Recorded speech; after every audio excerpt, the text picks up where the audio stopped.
without a dropout, and then sometimes it drops out All over and over. right, friends. Looks like we're going. Here we are on the Vision Train. New Earth Visioning with Harlan, Emil, Gruber, and friends.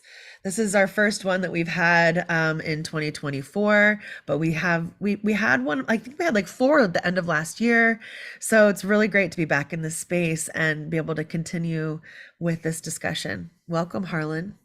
Yes, thanks, Alicia. And thanks everyone for showing up today. So yeah, January, the last Friday of January 2024. And so to kick off this new Earth visioning, I'm going to go and just give a quick overview of how I got into wanting to host this, into my background of New Earth Visions, to kind of just, for people who maybe haven't been here before and for everyone who knows what I've been doing. It's always good to get a quick refresher and overview and be inspired. And then we'll open up for discussion and to share our ideas and visions and inspire each other. So here we go. I'm going to share my screen and kick off my introduction to this. Let's see, slideshow from here. So is that working where you see the cover of Buckminster Fuller's Synergetics, the Explorations in the Geometry of Thinking? So my Yeah, whole we're path, yes, everything good? We actually see like the Oh, the next wrong slide one. and the Oh, I rows know. below. Oh my God, I know it switched them around. Oh, geez, swap displays. Does that work? yeah, there you go, full screen. Oh, Perfect. perfect. Oh, that was easy. Okay, let's just dive right into it. So yeah, I was actually, more interested in things like music, and I was studying electrical engineering to become like an audio engineer, and I wanted to. I was in University of Miami when I was 20 years old, 1979, and at this house that I was renting a room in, lo and behold, sitting on the coffee table was this book, Synergetics.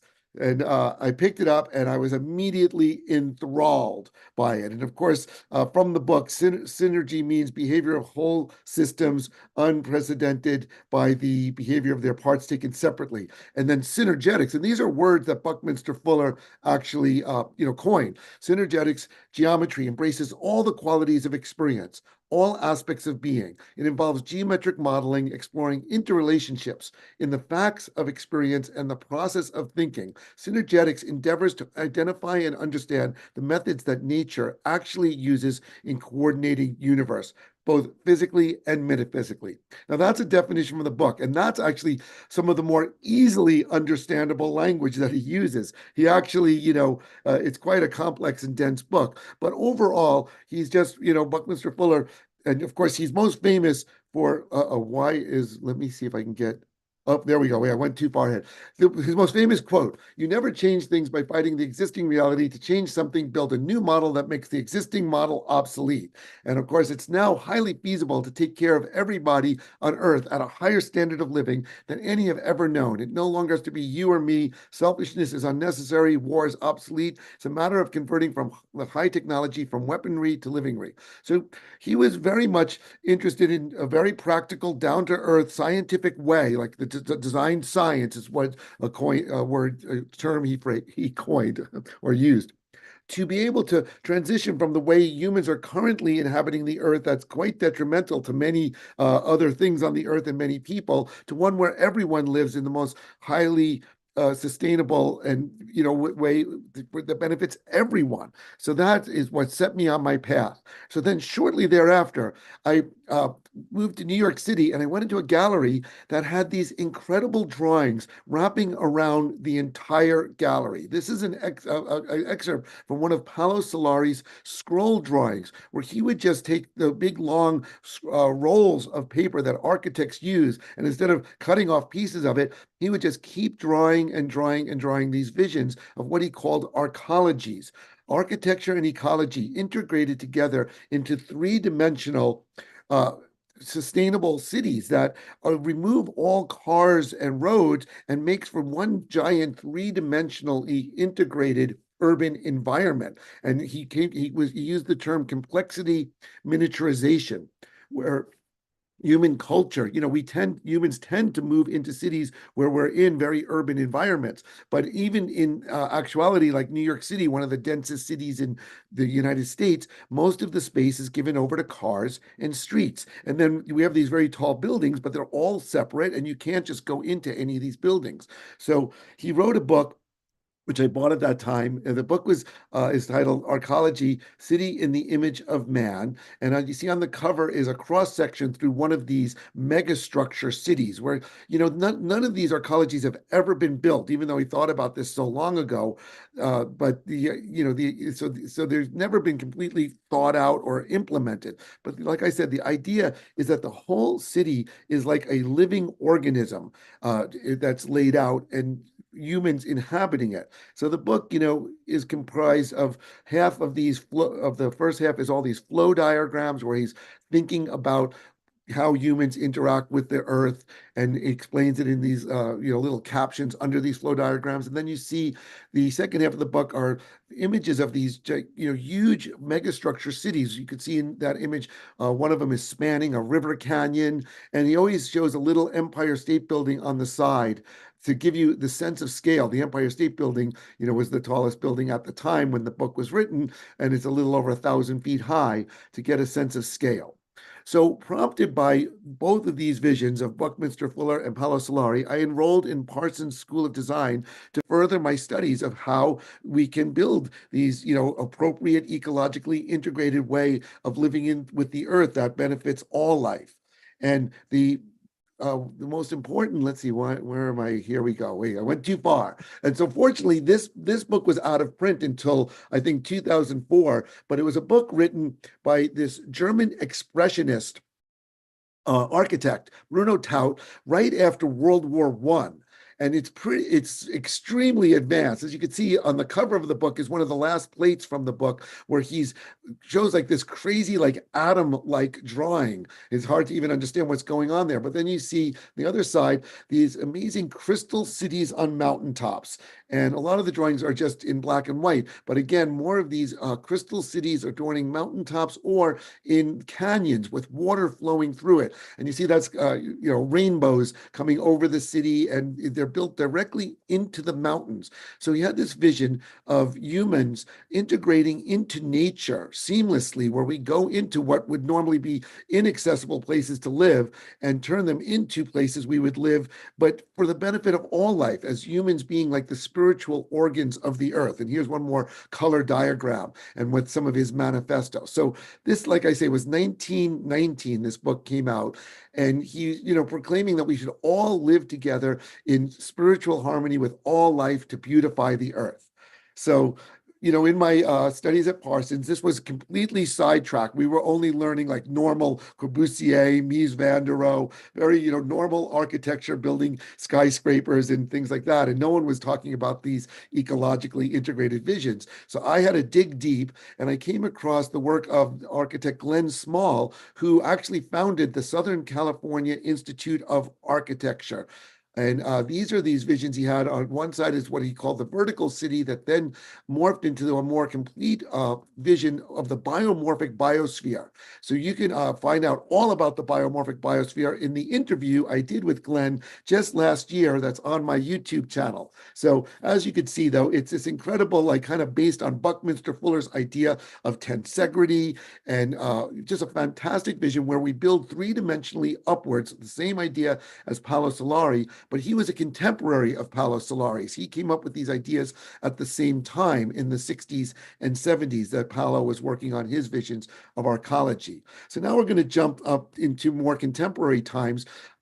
Mitchell Joachim is an architect in a double PhD, I think, from both MIT and Columbia, and he teaches at NYU. Here's a vision of a street in New York City that's been retrofitted to have a stream flowing down the middle with wetlands and easily accessible transportation, and all of the buildings covered over with growing greenery. So, like a transition from what we have to this vision of ecological integrated urban environments.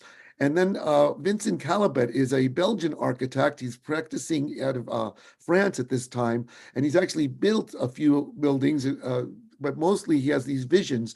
And this was for rebuilding the bridges in Mosul, Iraq.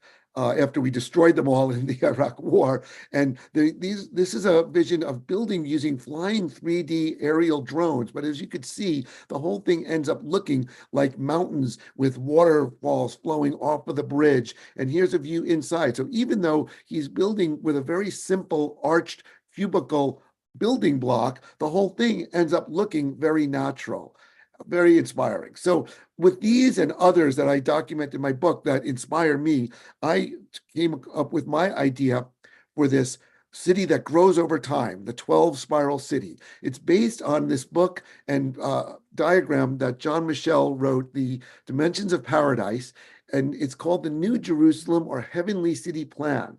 And it shows this diagram of 12 circles around a central circle. And this is something he basically discovered through these ancient writings and then puts forth very clearly in this book.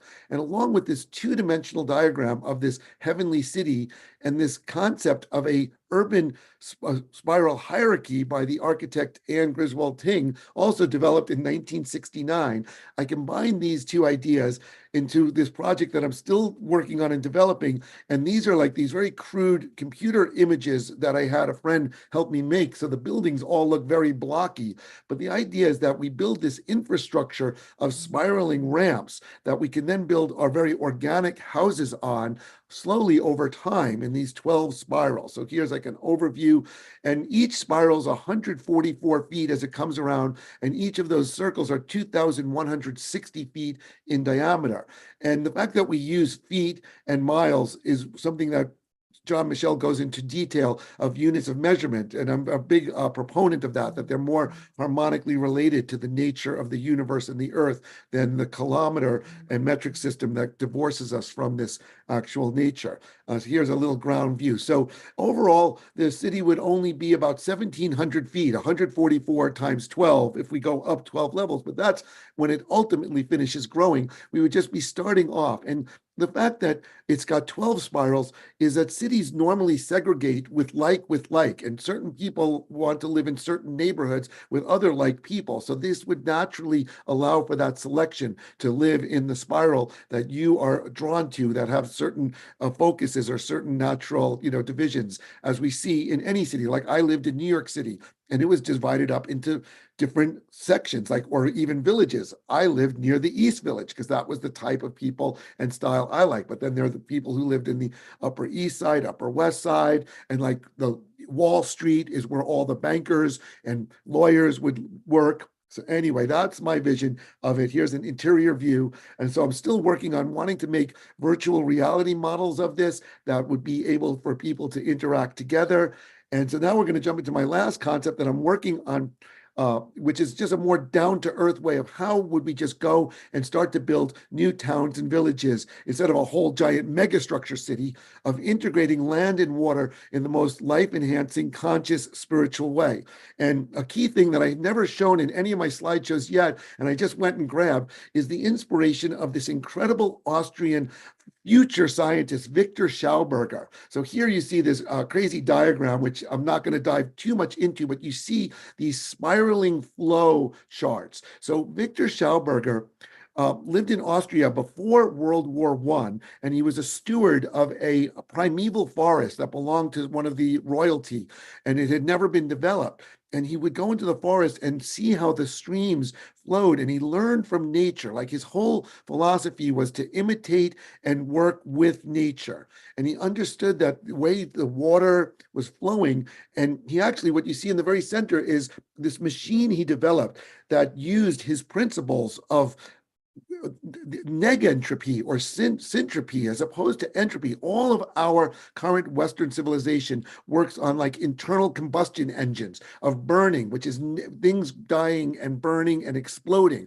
He was working on implosive technology, which is what life uses to continually to grow and organize more. And he actually was making a over unity 0 point free energy device that tapped into this method. And towards the end of his life, some he was actually crushed and he died like, shortly after by people that said they were trying to help him develop it, but they were actually suppressing this technology. So I can't express enough about diving into Victor Schauberger's work, and especially it very much with water and the flow of water in a life enhancing way.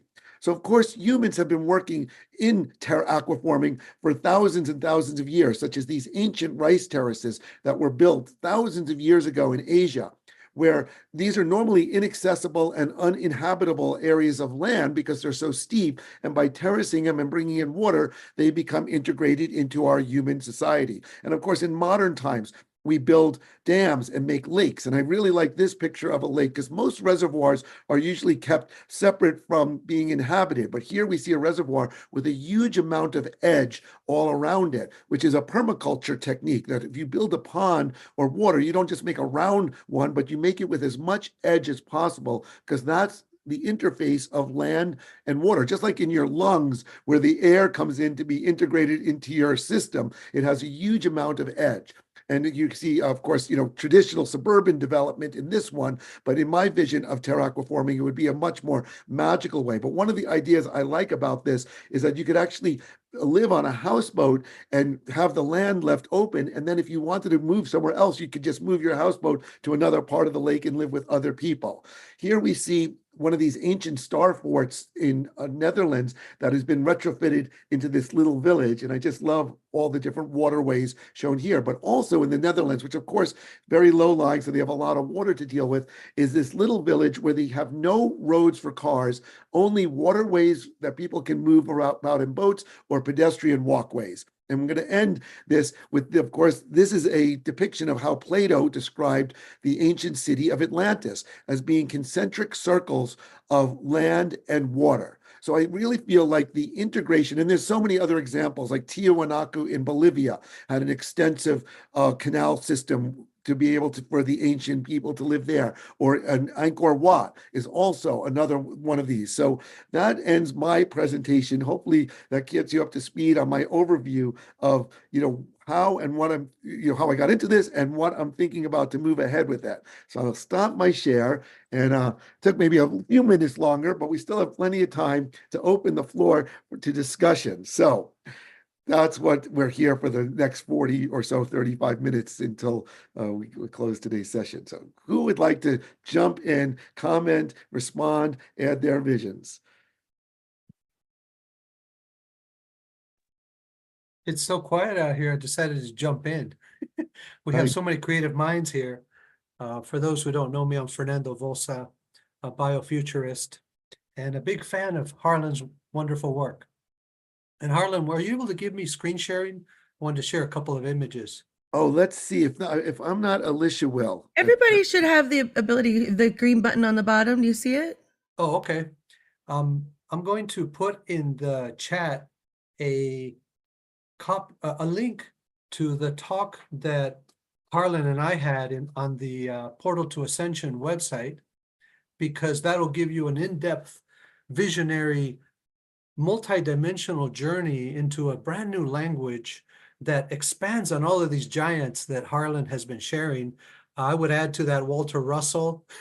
Oh, thank you. If Let me anybody just, hasn't, you use there is a Portal to Ascension, and I've been following their videos very closely. My thank YouTube you. channel is Portal to the New Earth, as you probably would know. I But did I and say it Portal is, to Ascension? you did, and it's funny because he just was releasing a lot of videos, and I've been following. He really shares some incredible people out there. But yes, Portal to the New Earth, and of course, thanks. You put Portal to New Earth.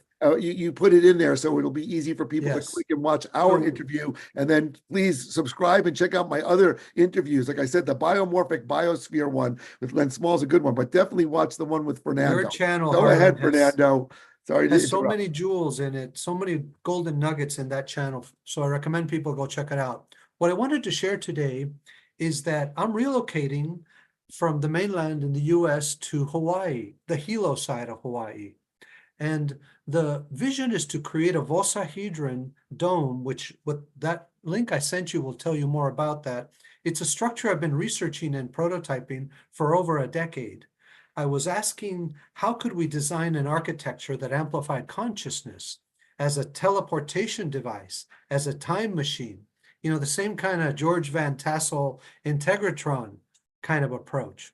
So the first inspiration I want to share today is to take your vision and go multidimensional with it as an instrument for all of humanity. That's what our architecture should be. And one of the things I'm going to be experimenting with on the Big Island is what's it like to build on lava, the newest form of matter on the earth. If those who know what is in lava, it's made up of oxygen and silica and iron, and it has gold and copper, crystal quartz, and it has all of the features of building on plasma. It's like if somebody said, your palette is going to be a movable, conscious substance that amplifies energy. So we're going to introduce not only biomimicry, but energetic mimicry, how to mimic energy, how to build architecture that is about plasma and electricity and water and sound and magnetics and gravity. So I wanted to share a quick image because Harlan, I'm inviting people who want to be part of this project as a visionary co-creator, because we don't have interns, we don't have students here. We're all at master level. And what I'm going to share quickly is the 3D printed dome that I have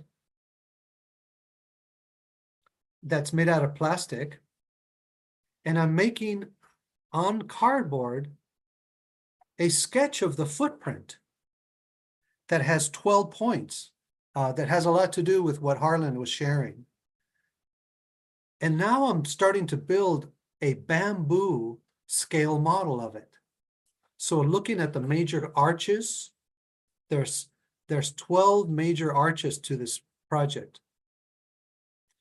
And I'm making a series of tutorials, a step-by-step what happens with building this model, the 12-pointed crown, which is what I call the oculus, the eye. It's like a crown chakra for the building. And all the arches get connected to that. And as we build these models, why would a building designed to be in a kind of hempcrete be built in bamboo? And this is how we build the arches with tension so that they form, and we're able to place the model with all 12 arches as the first structure. And to study the shadows, to study the vortex equilibrium of all of the forces, I could almost sit on top of this model. It's so strong.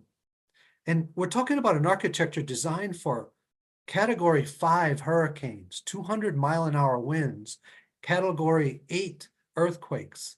These are city destruction forces. This structure is an antenna of consciousness because of connecting the lava on the earth to the sky. And we're also playing, go ahead. I put a crystal on the top of my structure to show the cymatic resonance pattern on the footprint of this building. This is a cymatic device that creates frequency.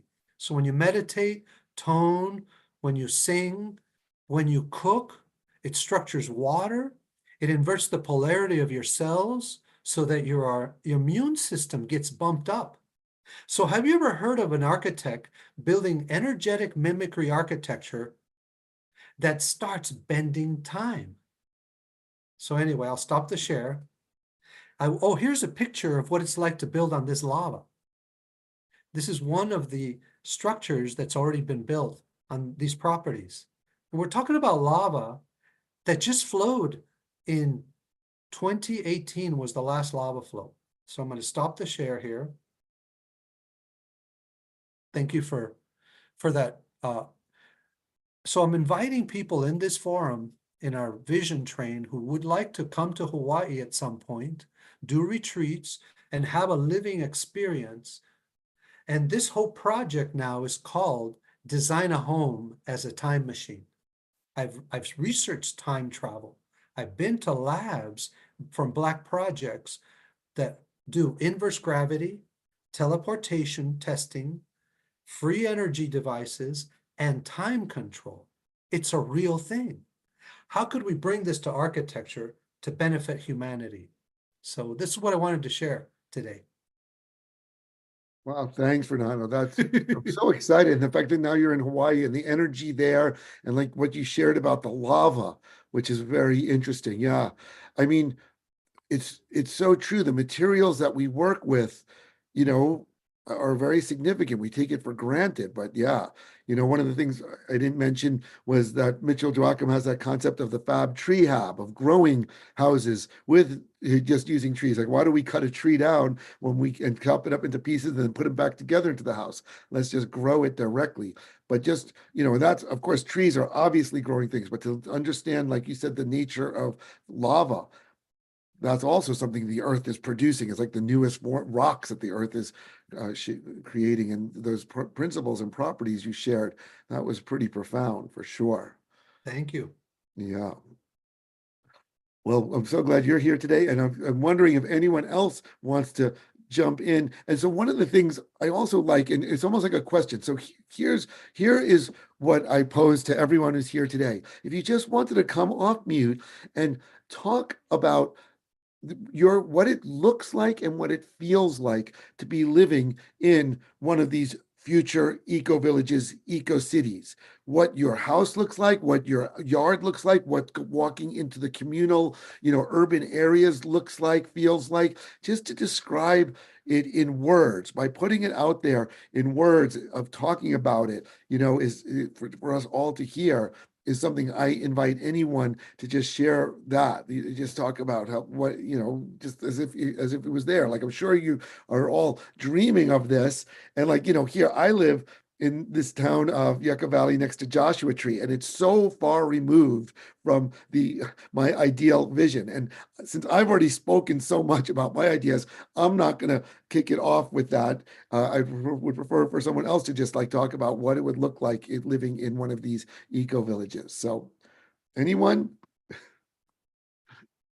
don't be shy. What I wanted to share, I was still waiting for somebody to I hit know, I big, know. People are shy. They just want to listen. I hope everyone's enjoying listening. It would be lovely to hear your voice. But go ahead, Fernando. is to collapse the wave, the distance between what we see as architecture, the language of sustainability, bioconstruction, and think of it as a scale like a color spectrum. And on one end, at the lower frequency, the less information are those words, sustainability and eco building. And as you move up the scale, you are able to increase the sophistication and complexity, because we can go from sustainability, which in my opinion is a waste of time. We should have been sustainable 100 years ago when the industrial age started. It's too late to me for sustainability. Another step up that scale would be regeneration. That's the language that people are saying, something that regenerates your body, regenerates nature. How about another step up the scale into unification and integration, a unity consciousness of architecture and energy, and in creating a new kind of DNA in your body, and keep moving up the scale so you would able to talk about consciousness as a creator creatress. What would it be like to be in a universe where you know you created it and you're in your creation? What would happen on day one of that life? And what if we design cities to live as goddesses of creation, and the buildings are amplifying our vision into form? Because the first question I asked in this architecture, and this is what I talked about to Harlan in that link, how the funkadelic are we doing this? How are we manifesting this universe? That was my question when I went to school. And when I studied architecture, I put that in front of my teachers. And I studied cognitive science. How are we creating a model of reality? I studied virtual reality philosophy. What happens when we create virtual environments? when I studied vision, the anatomy of the eye, how is it that we can see this phenomena and suddenly your mom is standing in front of you? How does that happen? What we're inviting, and I know Harlan is also, take your highest vision and make that the first step in what you do, in everything, your art, your writing. And if you are not creating something, it doesn't matter what you're doing, writing an email, creating a scale model, doing a sketch, that one thing should be intended to change the whole world, not the final thing you're doing, but the everything that you're doing. So in this vision train, Harlan and I are inviting everybody to shake it up, completely shake it up. Step into a room knowing you are a creator, creatress of infinite power and wisdom, and you know all there is to know about energy, and speak from that. Anyway, thank you for letting me rant a little bit.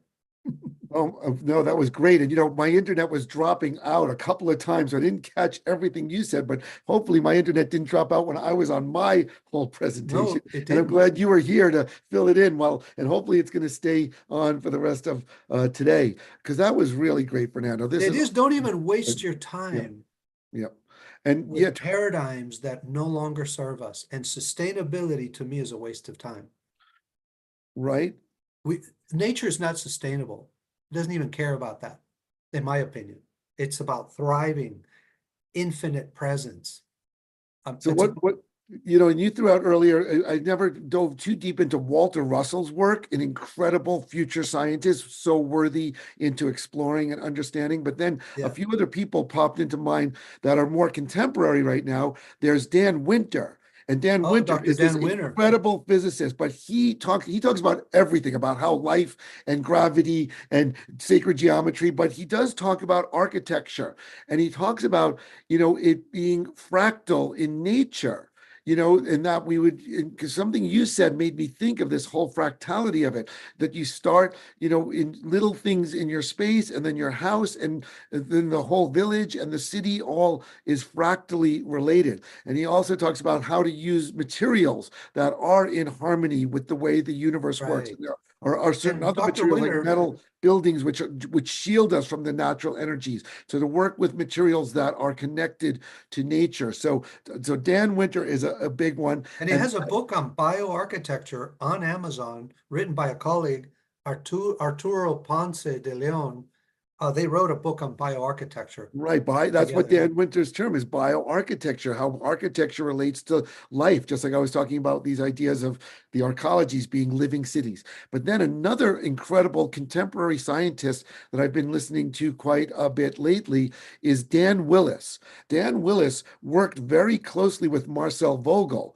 Marcel Vogel has passed away quite a number of years ago. Marcel Vogel actually is one of the most brilliant scientists of the 20th century. You might not have heard of him, and he's kind of well known in the New Age world because he figured out a way to cut quartz crystals. And you may have seen Vogel crystals that are cut with certain specific angles at each end and certain number of facets around it. But that's what Marcel Vogel developed after he did all of his work for IBM, and he has over 85 patents that have changed the face of humanity. He's invented the magnetic floppy disks. He invented fluorescent pigments. He invented so many things in the real world before he shifted into a more esoteric metaphysical world.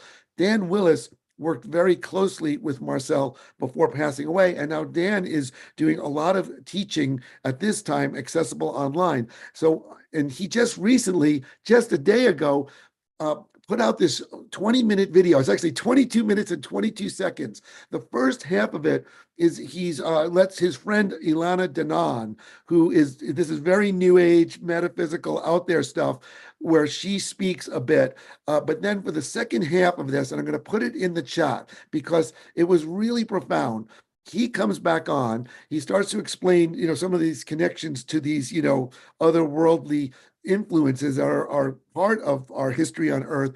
But the very end of this, the last 5 or 10 minutes, he guides a visualization for creating the new earth. It's so down to earth and straightforward. So I invite you to check out this YouTube. If you're not so interested in the more esoteric, new age, metaphysical woohoo of Alana Danan and that part of it, just kind of go towards like the last third of this presentation. And he just speaks in a really common sense, down to earth way, guiding us exactly along the lines of what I'm doing here in New Earth Visioning, of visioning the new earth in a really practical way. I just watched this last night. I was like, oh my God, I have to share this with everyone. So, and Dan Willis, if if that piques your interest, you can search him, and he's got lots of interviews out there.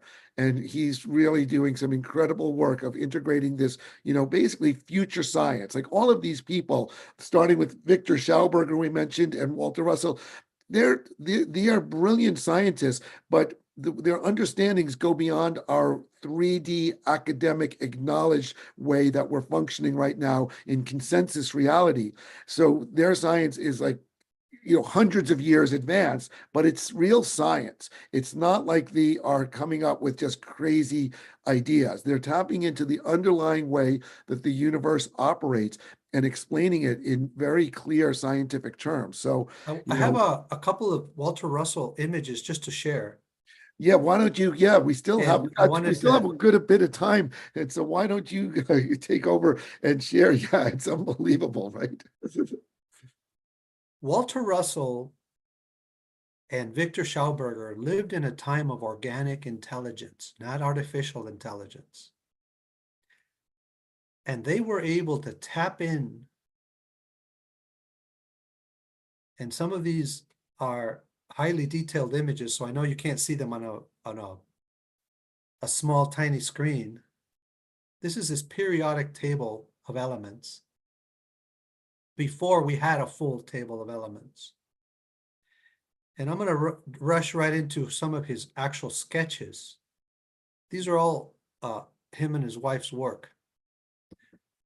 This is before he had 3D editing CAD CAM systems. He was able to freehand three-dimensional sketches, intersections and cross sections. And there's an entire collection of his images.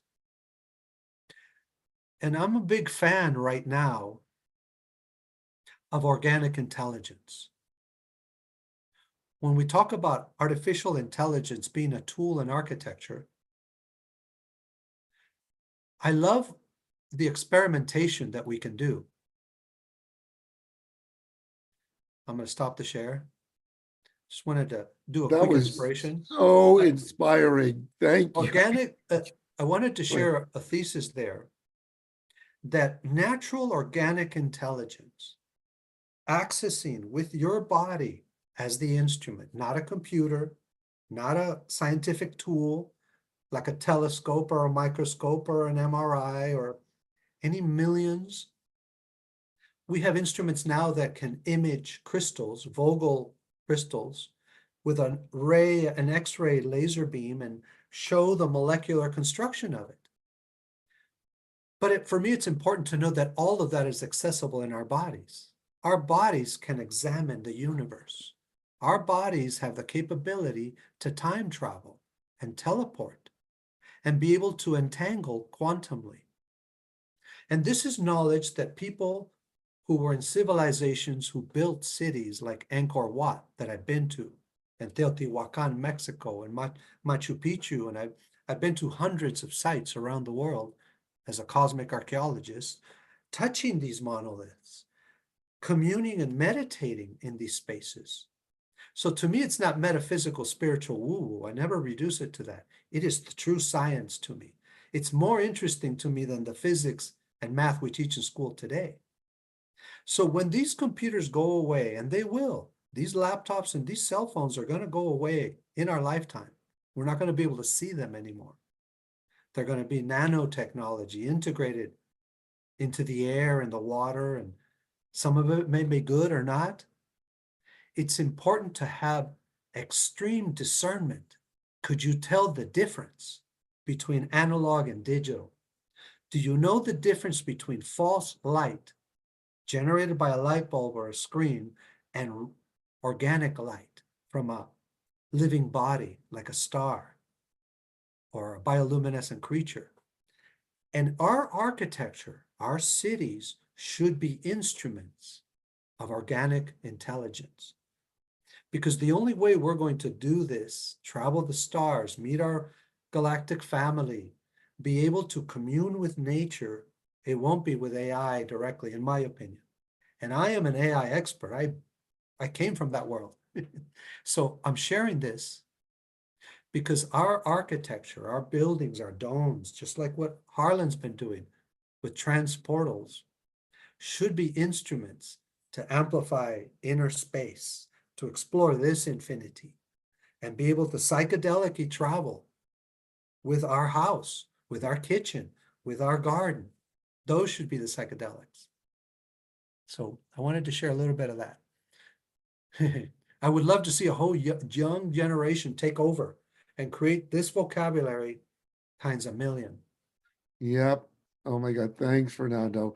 I'm so glad. I mean, that was so quick where you showed the Walter Russell's diagram, but even just glimpses of them, you kind of, it transmits so much information to see how he's thinking, You like you can say, just type with Walter Russell organic drawings. intelligence. I love that term. We hear AI, and we don't hear OI, which is that's the true, or at least what we're aligned with, you know? So, yeah, very interesting. I What saw AI something, yeah. doesn't have, it doesn't have infinite surface area yet. AI has a boundary layer. It exists inside a computer, inside of Earth. Our consciousness, our mind, our creativity, our life force is infinite, always continually evolving, fractalizing. Think of lightning and mycelial growth and roots on a tree and the surface of your brain or the inside of your stomach. It's all about infinite surface area. So as soon as you infinitize something, AI can't keep up with it. It has trouble with it right now. A rainbow, a light going through a prism and creating a rainbow is an infinite quantum thing that AI has no concept of. The sound coming out of your voice is an infinite quantum instrument. Can't be digitized completely. It can't be captured because when we speak, matter forms itself. Galaxies form when we speak. AI has no concept of that. So don't ever be disinvested in your body. One of the problems with a lot of the beautiful AI images that are three-dimensional and fractal, and they take you on a psychedelic trip, you lose respect and love for this beautiful, elegant, sophisticated, advanced technology. This body right here, this DNA, the biome, the germs that live in your stomach can bend time and space. When you eat and you live in a particular kind of life, you can learn how that works. So the reason why I share with so much passion is because I am dedicating, just like Harlan, the rest of my life seeding this knowledge. Thanks, Fernando. Yeah. So, we have about 10 minutes left, and everyone seems to be very quiet and wanting to share. So, and what I want to do, because I was just speaking so emphatically about it, is that meditation that Dan Willis put out that I saw last night is only about 5-6 minutes long. And so we have 10 minutes left. I'm going to play it for us all together to get to watch that section of that link that I put in there for us to like follow and listen in on it. And then when it ends, we'll have about 3 or 4 minutes to wrap up today's session. So here we go with this incredible guided like meditation of new earth visioning that I feel so compelled to share of Dan Willis. Hopefully this is going to work. Hit play. Can everyone hear it? To do this. It's best to prepare your When you mind do the share beforehand. screen, make sure that you click the I did. I did audio and optimize for video. So were you able to, the volume was turned down. So did you hear anything when I clicked it? Well, did I'm hear going to it, just but it kick it was off like, again. Are you ready? Here we go. To be in gamma brainwave region. You can do this meditation or whatever. Okay. First, you want to clear the vessel, like say if you're using a glass of water or a crystal, with your breath on your fingers, pulse your breath. There's more effective ways to do this, but just your intention of clearing first is important. When the positive timeline vision is brought to as much clarity in your mind as possible, in other words, already see it, already happened, already done, it's already manifested. See it in your mind's eye. Feel the love in your heart for our beautiful planet and all of humanity, as it is love that transcends the densities and bridges it into manifestation. Love prevents dissonance, as dissonance cannot attune to an ordered state of geometrical resonance of the holographic matrix, as Jenhan has said. Pulse your breath through your nose and project that image into the glass of water. If you have a quartz crystal, simultaneously give a rapid squeeze to the crystal that is in sync with your vision and pulse breath projection. For more detailed information on crystal technology and the ongoing crystal classes Elena and I are doing based on the work of Dr. Marcel Vogel and expanded knowledge from the communication notes from Jen Hanaredian, can be found on marcelvogel.org. Okay, if everyone's ready, we are going to do a little imaginary visualization of the world, and feel free to substitute your own vision with the most benevolent outcome. But this is going to guide you through, and at the end, take your vision with your breath and pulse it into the water, or if you're using water, drink the water afterward into your body. If you're using a crystal, pulse at the same time that you project your image. So, if everyone's ready, here we go.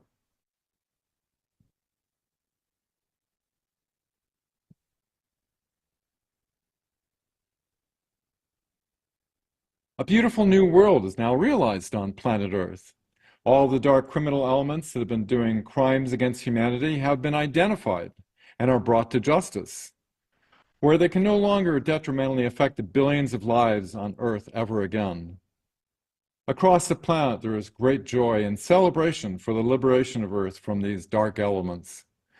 The hidden suppressed technologies of the secret space program are now no longer secret and are being put to use, benefiting all of humanity. All human trafficking and slave operations have been dismantled throughout our solar system. The deceptive centralized control of information by the mainstream media has been completely shut down, as well as their control of social media on the internet, and are now public utilities in service to the people without a controlling agenda. Open contact with advanced off-planet civilizations allow the people of Earth to benefit from the knowledge and wisdom of cultures thousands of years in evolution. Our education system, with the assistance of advanced cultures, gives children the opportunity to reach their highest potential in understanding science and the Earth's true history.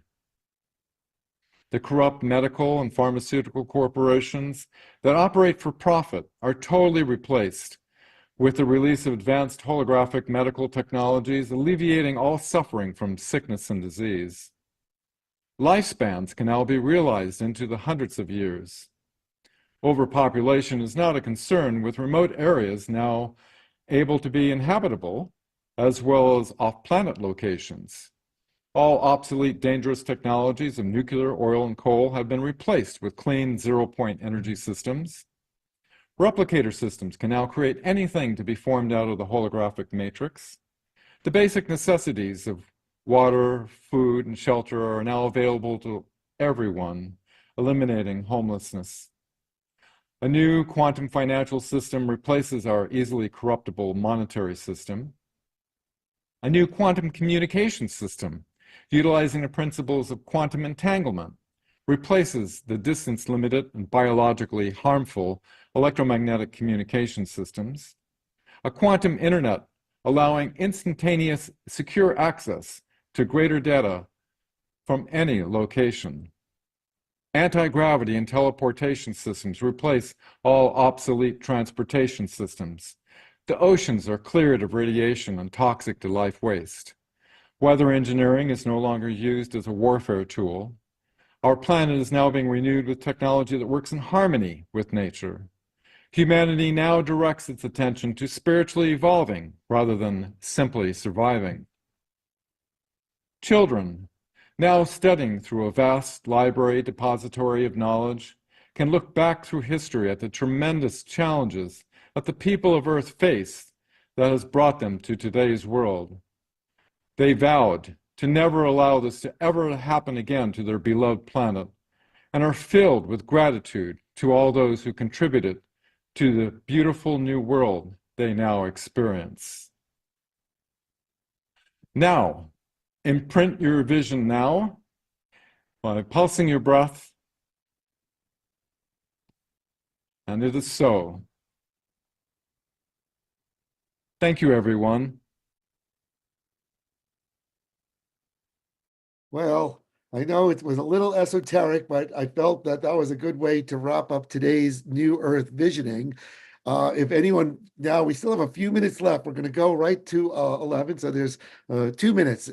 I guess there's nobody else who showed up today that wants to share, but if you do have anything, you're welcome to.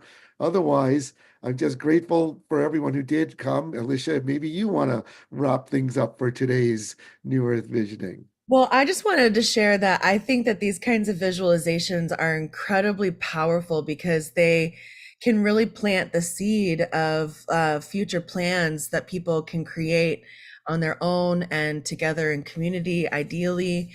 And then I think then the powerful, sharing, like being able to share some of those things that come through for us when we take advantage of these beautiful prompts. So it may seem esoteric. It is esoteric, and I think that that's a good thing. And bringing in like the spiritual, dreams and prayers and aspirations is a critical part of like the heart alignment within everything that like the New Earth visioning is calling for, So yeah, so thank you for that. I really enjoyed it a lot, and I'm did you drop the link for that, what we just listened to in the Yes, it is in there. You want me okay, to the do it meditation again? 2/3 of the way through. I gotcha. Yep. Yeah, Okay. that's the one. So that's a good one. Yeah, and that it starts. It actually, I gave that little preview, but it was at 18 minutes, just those last few minutes that he gives that little guidance of what this new Earth is really going to look like. And some of the things he said are pretty profound or out there compared to people that might be thinking in a much more pragmatic 3D normal like that. We're not going to ever get there, but I think they're really important. So. Yeah. Thank you all for showing up today, Yeah. especially Fernando is sharing so much valuable stuff. And, like I say, Thank we're you. on track for doing this. Oh boy. Oh, wow. I had my crystal out. Thank you. And so now it's been imprinted with those visual posts and imprinted with the I'm a visualizations. big follower of Marcel Vogel. If anybody wants to dig up some videos that are on YouTube Yep. of Marcel Vogel and showing you how to imprint a crystal, beautiful, Alicia. And you saw that Dan Willis's website is actually marcelvogel.org. I And saw that. it's That very was well pretty done. good. And he's adding new information right now all the time. It's not like some old website that he made years ago sitting there defunct. He's actually on a cutting edge right now because he's bringing in new information and sharing it at this time to help empower us all. So until next Friday of the end of February, and considering you'll go probably hopefully through this whole year, next New Earth Visioning, I thank you all for showing up today. Look at that amazing crystal here. I'll hold mine up too. My latest one. I'm There heading you off to go. Tucson Crystal next week show-offs. to get more crystals. Don't you want to live inside one of those? I Well, do. right. All right. Well, thanks, Beautiful. everyone. Thank you guys. Thank you, Harlan. Thank you, Fernando. Thank Thank you, you for everybody the else honor that's for been letting here me on the share. call. Looking forward to the next one, the last Friday of February here on the Vision Train, and we'll do our best to live stream it as well. But of course, it will be recorded. Yeah, And I would love to have a retreat where we gather in Hawaii, Harlan. Sounds good. I'm down. Bring us Count together in me in. person. Love Okay, you. until then. Thanks, Bye. friends. See you soon.